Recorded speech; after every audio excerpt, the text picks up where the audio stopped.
नमस्कार, आप देख रहे हैं चैनल इंडिया छत्तीसगढ़। खबरों में लगातार बने रहने के लिए सब्सक्राइब कीजिए चैनल इंडिया छत्तीसगढ़, साथ ही बेल आइकॉन पर भी क्लिक करना न भूलें। बढ़ते हैं खबरों की तरफ। रायपुर से रविशंकर शर्मा की रिपोर्ट है। रायपुर लोकसभा सांसद बृजमोहन अग्रवाल ने आज प्रस्तुत हुए बजट पर अपनी प्रतिक्रिया दी। सांसद अग्रवाल ने कहा कि आज भारत के प्रधानमंत्री नरेंद्र मोदी के नेतृत्व में चलने वाली एनडीए सरकार का आम बजट वित्त मंत्री निर्मला सीतारमण ने प्रस्तुत किया। ये बजट सशक्त, शक्तिशाली, स्वाभिमानी और आत्मनिर्भर भारत के निर्माण का बजट है। सांसद अग्रवाल ने कहा कि इस बजट में युवा, गरीब, महिला, किसान सभी की चिंता की गई है। शहर, गांव, महिलाओं, नौजवानों, गरीबों के लिए ये बजट विकास का बजट है, खुशहाली लाने वाला बजट है। इसके लिए मैं प्रधानमंत्री नरेंद्र मोदी, वित्त मंत्री निर्मला सीतारमण, एनडीए सरकार, देश की जनता को बधाई देता हूं। यह बजट भारत को तेज गति से विकसित करने वाला बजट बनेगा।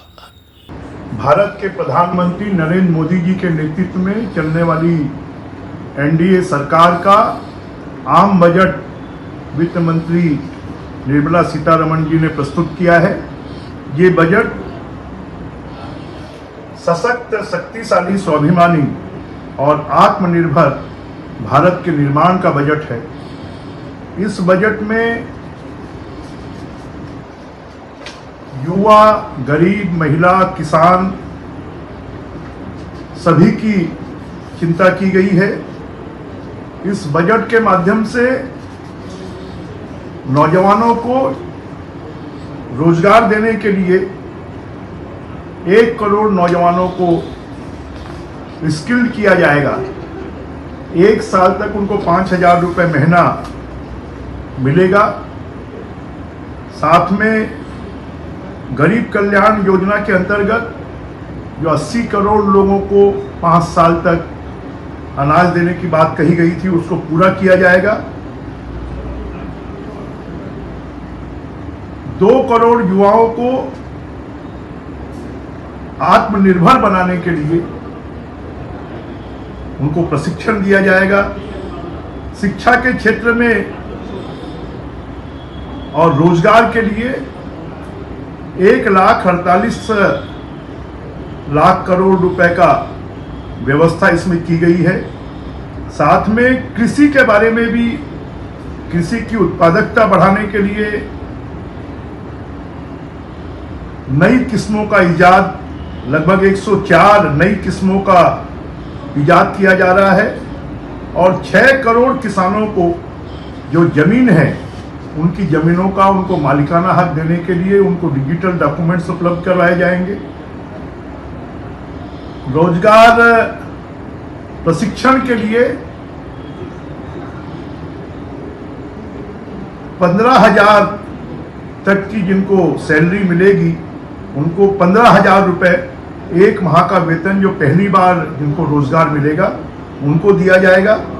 और इसके साथ में कौशल प्रशिक्षण कार्यक्रम के लिए 20 लाख युवाओं को कौशल प्रशिक्षण करवाकर और 7.5 लाख रुपए तक का उनको काम करने के लिए लोन दिया जाएगा।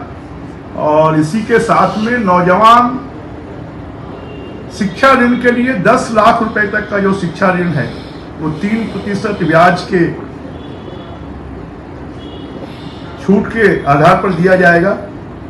और इस प्रकार अगर हम देखेंगे तो ग्रामीण विकास की दृष्टि से छत्तीसगढ़ को जहां 18 लाख ग्रामीण आवास मिलेंगे, छत्तीसगढ़ के शहरों को 50,000 प्रधानमंत्री शहरी आवास मिलेंगे। छत्तीसगढ़ को रेल परियोजनाओं में फायदा होगा।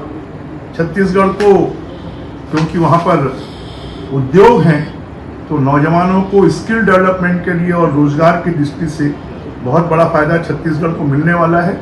और पहली बार सरकार ने आम आदमी के लिए, गरीब आदमी के लिए जो किराए के घरों को बनाने में सरकार सुविधा देगी। साथ में खनिज के लिए भी छत्तीसगढ़ एक बहुत बड़ा ऐसा प्रदेश है जहां पर खनिज पर्याप्त मात्रा में है, तो उसके लिए भी नई पॉलिसी लाकर और खनिज के क्षेत्र के माध्यम से छत्तीसगढ़ को बहुत बड़ी आय होगी। ये बजट आज के समय पर अगर हम देखेंगे तो शहरों के लिए, गांवों के लिए, महिलाओं के लिए, नौजवानों के लिए, युवाओं के लिए, गरीबों के लिए, सबके लिए ये बजट एक विकास का बजट है, उनके जीवन में खुशहाली लाने वाला बजट है। मैं इस बजट के माध्यम से जो सरकारी कर्मचारी हैं उनके पेंशन में भी इनकम टैक्स की छूट को बढ़ाया गया है। मैं इसके लिए आदरणीय नरेंद्र मोदी जी को, निर्मला सीतारमण जी को, एनडीए सरकार को और इस देश की जनता को, साथ में युवा, महिलाएं, किसान और गरीब सबको बधाई देता हूं कि ये बजट भारत को तेज गति से विकसित करने वाला बजट होगा।